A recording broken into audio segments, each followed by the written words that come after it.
Earlier this year, a TikTok went viral when an American working abroad in Europe asked an interesting question.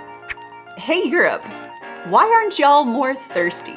The creator noticed that she was drinking bottles and bottles of water more than her colleagues, who often thought of her as a frog or a fish for her water consumption. The video set off a spirited debate that's still plugging along 6 months later. After 3 years of pandemic travel restrictions, American tourists flooded cities like Paris, Venice, and Athens in record numbers this summer, and their presence had spawned dozens of other TikToks complaining about how little water the locals seemed to drink. The cups at cafes are like thimbles, they argue. Tap water isn't immediately offered at every restaurant. And how, they wonder, do Europeans drink so much espresso and never feel dehydrated? One popular TikTok, which has amassed more than 1.4 million likes, shows 3 American tourists in Barcelona guzzling water from giant bottles with the caption, "Us, the moment we can't find water because Europeans don't believe in water."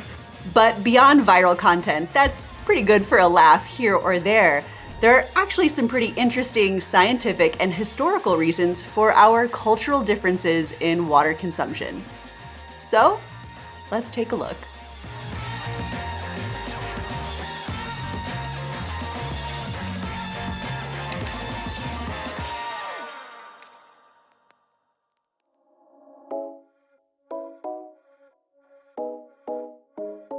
You know, at one point or another, most Americans have probably been told that we should be drinking 8 glasses of water per day. Although, interestingly, that might not actually be correct. Specifically, the National Academy of Medicine recommends 13 cups, or 104 ounces a day for men, and 9 cups, or 72 ounces of water for women. Though how much water you actually need depends on a heck of a lot of different factors, such as how much water you take in from other beverages and food sources. And of course, certain health conditions, medications, activity levels, and ambient temperature influence a lot of daily water intake. But the recommended amount of water consumption is actually curiously higher in the United States than it is in most European countries. In France, for example, it's 1.5 to 2 liters a day, about 53 to 70 ounces. And in Italy, it's a little bit more.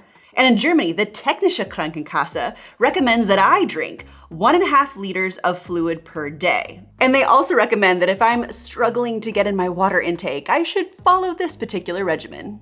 1 to 2 cups of coffee or tea in the morning, 1 glass of juice, buttermilk, or whey mid-morning, 1 cup of soup broth, 1 glass of water or 𝗦𝗨𝗣𝗣𝗢𝗥𝗧, which is sparkling water mixed with fruit juice, midday, 1 cup of coffee and 1 glass of water in the afternoon, and 1 to 2 cups of fruit or herbal tea and 1 glass of water in the evening.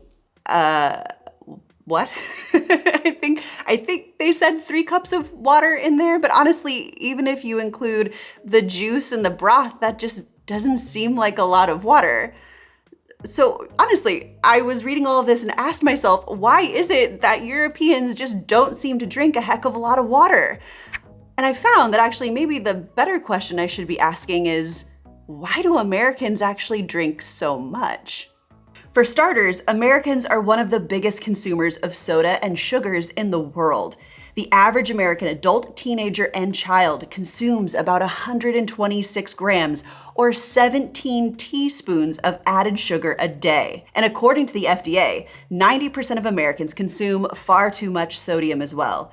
So much sodium, it's nearly the levels only elite athletes and the elite sweaters among us should consume. And with these high amounts of sugar and sodium, your body needs extra amounts of water to flush out your kidneys. Like I said earlier, we're told to drink 8 cups of water per day, a myth that seems to stem from a 1945 US Food and Nutrition Board report, which recommended 2.5 liters of daily water intake. But it had an addendum. Most of this quantity is contained in prepared foods.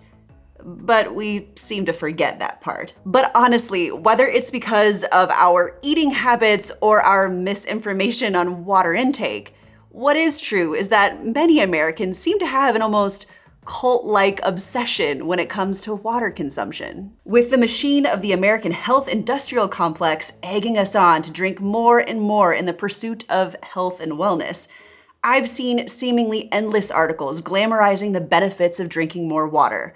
Everything from weight loss to mood elevation, skin clarity, headache cures, and even claims that more water can lead to better and longer orgasms. Seriously.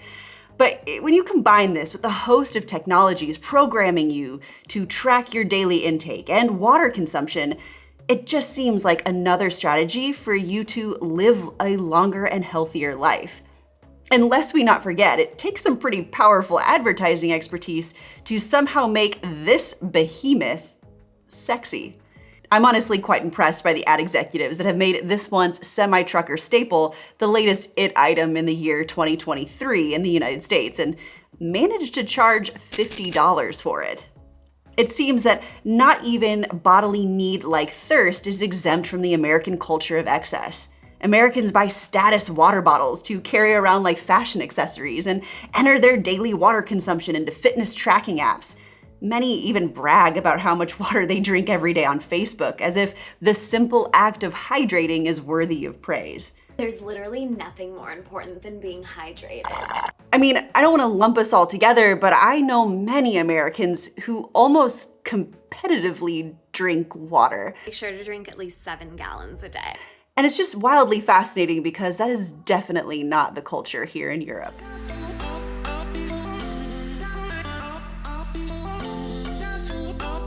Now, beyond differences in the amount of water we drink between our two cultures, there's also an interesting difference in the type of water we drink. And perhaps the best place to see this play out is at any restaurant terrasse in the summertime. My German and Dutch friends will almost always ask for fizzy water, Sprudel or mit gas, which, if dining in Germany, will usually be followed up with a question, medium or classic, in order to ascertain how much carbonation they want in their water. And for the record, I'm a classic kind of girl, and Schwarzwald Sprudel, of course. But you see these cultural preferences change from one country to another. Spaniards and Italians like bottled water, the latter usually to go with an accompanying espresso. And Americans want a pitcher of tap, always with ice. This desire for restaurants to provide free tap water is almost certainly ingrained in the American psyche. Even in fancy upscale restaurants in the US, tap water is always automatically provided, and servers are constantly roaming around giving refills, often meaning that the average person drinks 2 to 3 glasses with every meal. And this level of consumption is almost unheard of outside of the United States, especially with tap water. And there's an actually interesting reason behind this. Now, you might think that part of the reason European restaurants push bottled water on consumers is that the tap water isn't safe to drink. But this really isn't largely the case. Where I live here in Germany, we have some of the healthiest, freshest water in the world. But yet, if you head to any German restaurant and you ask for a glass of tap water, well, you might be met with a little bit of a funny look. Because beyond simple consumption, in Europe at least, the standard seems to be drink water when you're thirsty and enjoy it. This is something I didn't fully understand until I walked through a grocery store oogling at the bottles from the Swiss Alps, the Austrian Alps, and heck, right here in the Black Forest. Walking through the water section is like walking through a wine section. To many consumers in Europe, water isn't just water. You probably have a favorite brand, a favorite level of carbonation, and you probably purchase it by the crate load. And this careful curation of water on the continent has a deep history dating back to Roman times, where emperors and elites vacationed in the now UNESCO-certified spa towns like Baden-Baden, Bad Homburg, and the city of Bath. Each town earned their inscription thanks to their ability to harness the natural mineral water resources. And still today, millions of tourists flock to these towns to sample the local water. But Europeans' preferences for sparkling water specifically can actually be traced back to the history of bottled water itself here in Europe. The very first bottled water was obtained from the United Kingdom's Holy Well in the early 17th century, and the phenomenon spread across Europe. Much of the water that was sold was the very same naturally occurring mineral water, which is somewhat different from the artificially carbonated options that are widespread today. But as carbonated waters became popular all over Europe, it became the norm for bottled water. By the time tap water became healthy enough for Europeans to drink en masse, they were already somewhat set in their preferences. Tap water then was relegated for cleaning, washing, and things of that nature, and carbonated water was for drinking. For example, the word tap water in German is literally 𝗦𝗨𝗣𝗣𝗢𝗧, which means plumbing water. Now granted, that's a little bit better than sewer water, but you can imagine the look you're probably going to get when you offer a guest a glass of plumbing water when they enter your house. In contrast, the bottled water industry in the United States took a very different route. The first bottled water was sold in the United States in the 18th century, and for a time it was a good option because tap water also wasn't very safe to drink. But when tap water in the US underwent chlorination in the early 20th century, bottled water became less and less popular. It wasn't really until the late 1970s that bottled water consumption started to pick up thanks to successful marketing campaigns. But by that time, Americans were pretty settled on their flat water taste. Today, bottled water is actually the most popular drink in the United States, outselling soda for the very first time in 2017. And flat water is very much the liquid of choice. But interestingly, if you're a millennial like me, you probably have noticed that sparkling water is in fact on the rise in the United States. Now, while it certainly isn't anywhere near the consumption levels of tap water or flat bottled water, it certainly has become far more ubiquitous.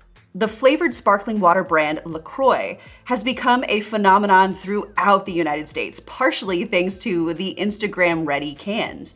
Even when sparkling water is in the United States, however, it tends to kind of keep its European veneer. Almost all of the popular brands have European-sounding names: 𝗦𝗨𝗏, Perrier, Schweppes, and Pellegrino, whether the brands actually started in Europe or not. While sparkling water is certainly becoming more normalized in the United States, I don't think it will ever fully be an American drink.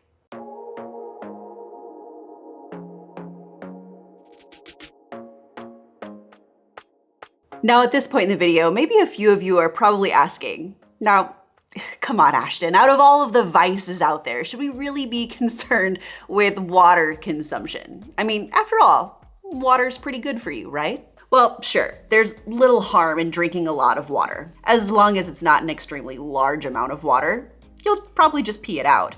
And if you're someone who's considering switching your daily soda for a glass of water, that's also probably a great choice. But I do find it extraordinarily fascinating that there's actually very little scientific evidence that there is any real added health benefit of drinking more water than what we naturally physically need for hydration levels. We're designed to drink enough water to keep ourselves from being thirsty, and that does the job just fine. Physicians and scientists have been telling us for years that past a certain point of simply fulfilling basic hydration, there's no scientific evidence that drinking more water makes you perform better. It doesn't reduce your appetite, it doesn't lead to long-term weight loss, and it can't possibly improve your complexion.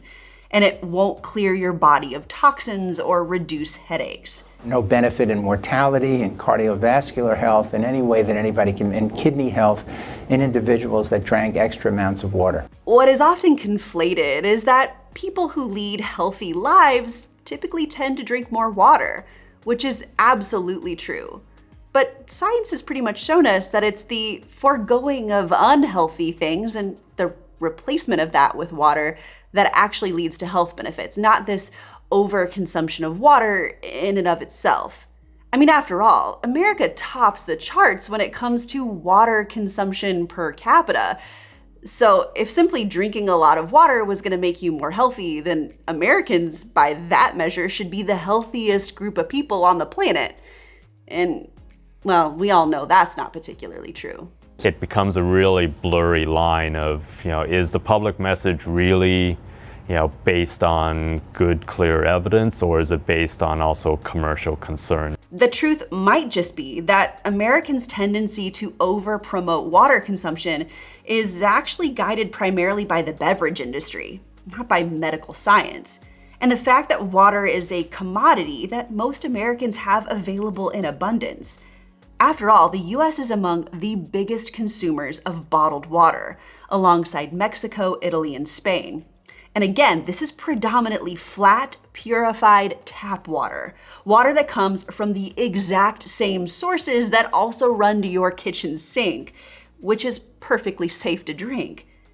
Unless, of course, you live in Flint, Michigan, but perhaps that's another story for another day. And this American obsession with bottled water is particularly problematic when it comes to single-use plastics because unlike Europe, which predominantly has adopted glass bottles for its water consumption, Americans have not. The average American uses 156 plastic bottles per year, which means that 60 million plastic water bottles are thrown away each and every day in the United States, only 12% of which are actually recycled. Now, don't get me wrong, glass manufacturing still has its environmental drawbacks as well, but for example, this glass water bottle that I've been drinking from while filming this video is actually something that's called a 𝗦𝗨𝗣𝗣𝗢𝗧, or German fountain bottle. It has a couple different names, but essentially what this means is that after I'm done drinking it and I return it to the store,